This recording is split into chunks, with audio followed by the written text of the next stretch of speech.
Okay. So have you ever heard of teachers, parents associations if you are working for school or working in school? Teachers, parents associations? No? Okay.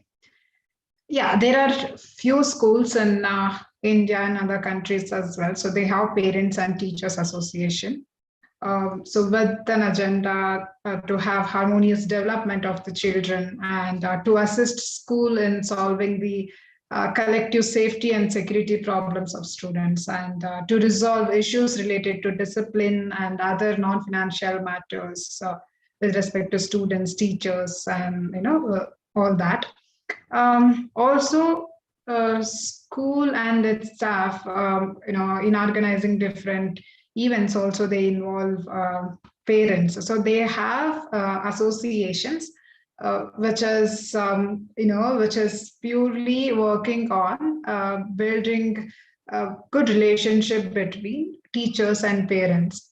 So it is said that teachers and parents harmonious relationship is very important to operate everything with respect to students development. It might be academic development or personality development. It is very important that teachers and parents have close relationship and understanding when it comes to taking care of child. We cannot even question even with all the counseling skills or all the training skills that we have, how to have a conversation with the child. Even with all the training also, we are not allowed to speak anything to students. So I get many parents stopping us by doing this. So I feel that we just have to have freedom to have open and good conversation with the child.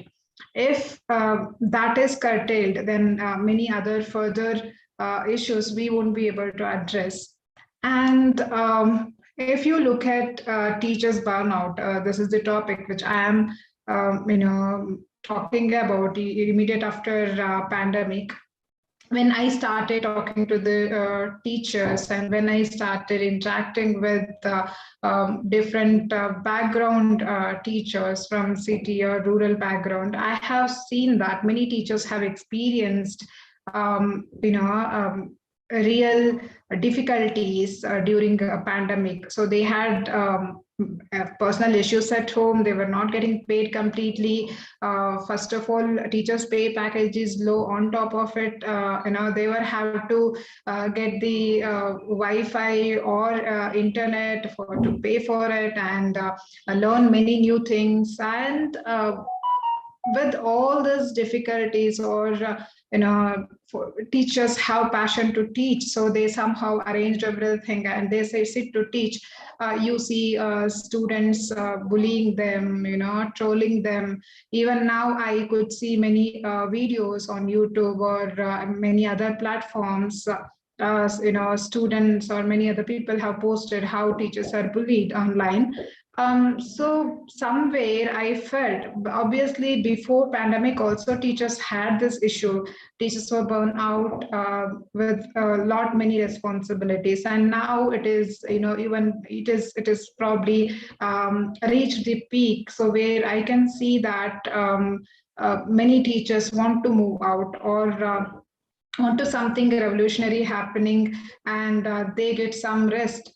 Some rest in the sense, I see teachers involved in administrative work, teachers involved in many other, they are given a target to do the admissions. So it is like there is a saying that teacher have to be a student or learning till his last day. But where is the time? Right, teachers have to upskill themselves, and teachers have to take care of all their students' queries in the classroom. That is possible only when they get enough time, enough peace of mind. But I feel that somewhere they have lost that peace of mind. They have lost that family time. Even when students are on their vacation, teachers will be doing evaluation or planning their rest of the days, timetable, scheduling things, and how to complete the syllabus. So all these things are making teachers to burn out. So now, if we look at, parents' contribution, what can be, or how parents can support to prevent teachers burnout.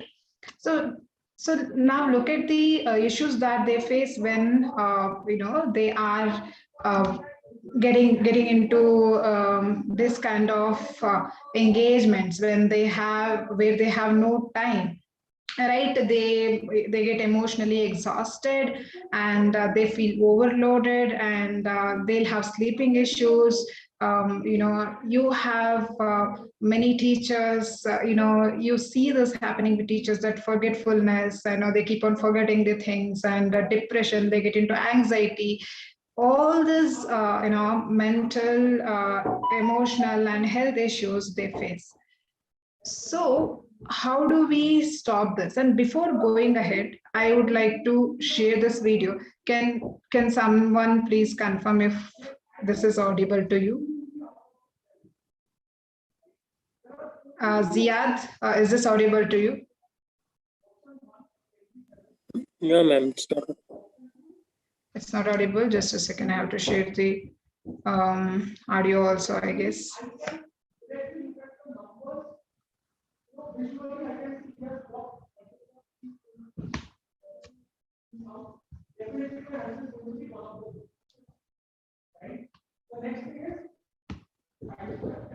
Okay, it should play now.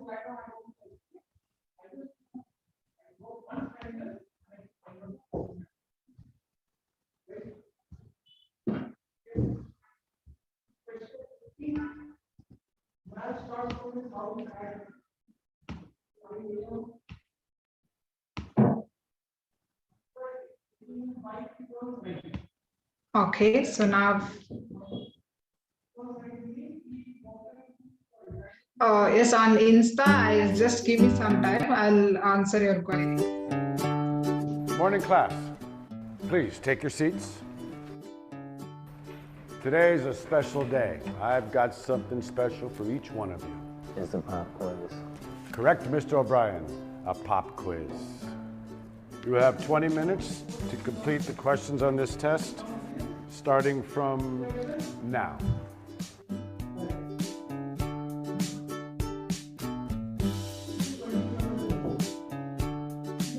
What is it this time, Mr. O'Brien? Professor, it seems like there's a question on this test that doesn't belong on this test, or any test for that matter. And which question is that? Question 4, what is the first name of the woman who cleans the school?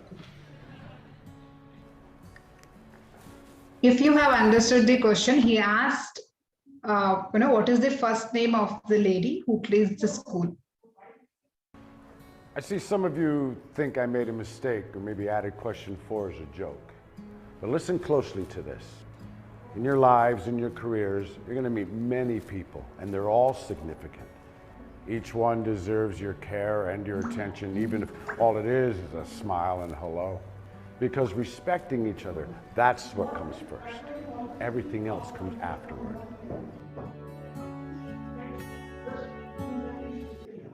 Yes. So whatever I have mentioned, the issues before that, teachers probably getting into anxiety, depression, any other issues, that main reason is teachers are not receiving the respect for the position, what they have to get from the society or from the parents or from the students. So though we say that, in school, they discipline them, they call them teacher, mister, but we have many other issues that, at schools, kids name calling the teachers, and making a lot of noise, and again, even teachers are victims of bullying in the schools. All this are happening, and somewhere even parents, as parents, we are also responsible for this, because for children we are the role models, and if we behave in a certain way, in a certain manner, where where child finds it that as teachers are important part of our life, and we have to respect them. It is not only about teachers, as that video says, it is very important respecting each and every person around us who's contributing in our life or may not be contributing, but respecting one another is very important lesson that parents have to teach us child at home. And this is the connect, as you it is very essential that teacher at school and parents at home try to be exemplary being, so that children knows look at them and learn from them. So now parent teachers partnership, why it is very essential, because that makes or that inspire success, confidence and hope in each student. When teacher and parent work together, they know or they completely understand students limitations and strength.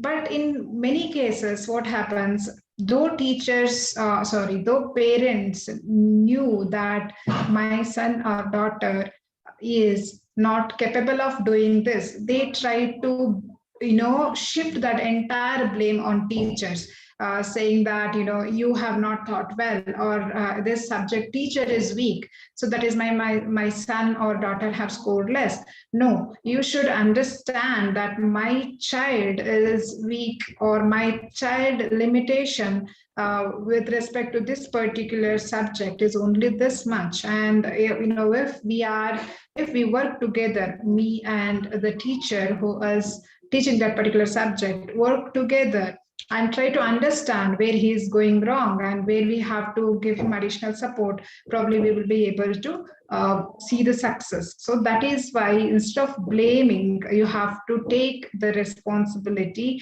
and share that responsibility and try to support the child. If teacher suffers, education suffers. When education suffers, students suffer. So this is, recently when I was having conversation with Didi, who's a retired teacher, she mentioned this sentence, and I really loved it. The way she said it is very true. If teacher suffers, education suffers, and when education suffers, students suffer. So if our education industry or the edu leaders understand this, many problems will be reduced, many problems. So what parents can do to build relationship with teachers? It is very essential that you read and respond to school correspondence. Many times, parents expect that individual attention. They want always teacher to come and talk to them and tell them directly. They do not like to read or respond to the messages sent by schools. No, make sure that, because for teachers, there are hundreds and thousands of students to take care. So do not expect them to work like a machine and everything to be communicated to you individually. So make sure that if you are getting the messages in school groups or you are getting a message through your child's notebook, please read and respond to the teachers, right? So that is the value you are giving to their time and effort. And attend school meetings. So do not expect teachers to be there all the time when you march into the school, because they will have their own timetable, they'll have busy schedule, and they have many things to manage at a time. So if you give them respect, make sure that you are there when they call you for a parent teachers meeting, right? That is the platform for you to understand what your children are doing, and help teacher to help your kids further, right? So when you are putting your child to the school, make sure that you give them a brief academic history of your child if you know it, and do not make these kind of statements like my child is really good but previous school was not that great, my child didn't study. No, you have to make sure that you are giving the real facts to the teachers so that they can help them better. right? And show empathy to teachers. It's really, really important. As I mentioned, they will be occupied. They are doing many things. They are also human beings like us. So you have to make sure that you are giving them their time, you're respecting their time, and you're respecting their position and the role they play in your children's life, right? And then you have one more, one more probably the issue that I have noticed is many teachers expect, um, teachers to make their children to achieve big things. Obviously, when we are sending our children to school, we will have our own dreams, but do not set unrealistic expectations.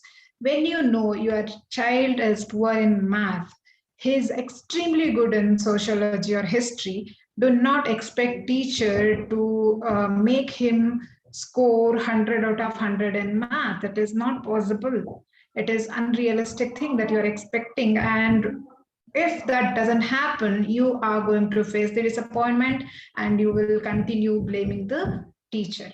So it's always good to have a realistic expectation, right? It is always good to have expectation from teachers. You want your child to be taken care, but do not set an unrealistic expectation, right? So then you have this habit of complaining about teachers in front of child. You go to PTM, you get back to home and sit with your child.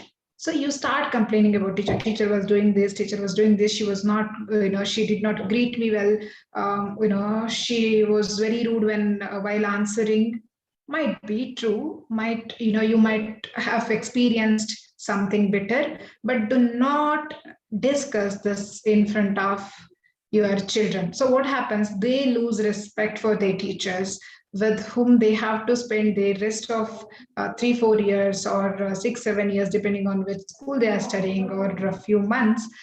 It is essential them to have a respect for their teachers to learn well.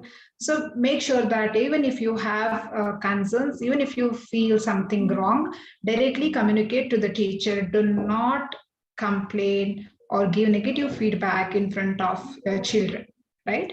And do not entertain students name calling teachers. So when you see many children sitting at home, they talk about their teachers, and I have observed this, students name calling their teachers. They would have kept some names to teachers, and very funny names, and they enjoy it calling those names, but that is also disrespectful. You have to make sure that you stop your child and tell him that, how you don't name call your parents. You have to make sure that you don't name call your friends or your teachers.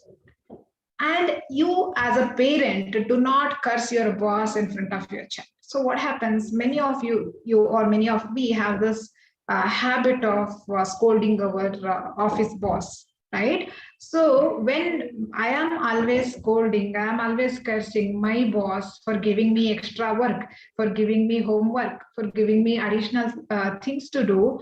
So what happens, child feels that, okay, I have right to scold, or I can vent out my frustration in this way if someone adds some additional responsibility. So when teacher asks him to or her to do some homework or to do some more work for his or her own good, she or he thinks it is their right, or it is their it's uh, their way to vent out their frustration, right? So that is why make sure that you do not scold, or you do not disagree, or if you have some frustration towards your boss or someone, you do not express this at home in front of your children.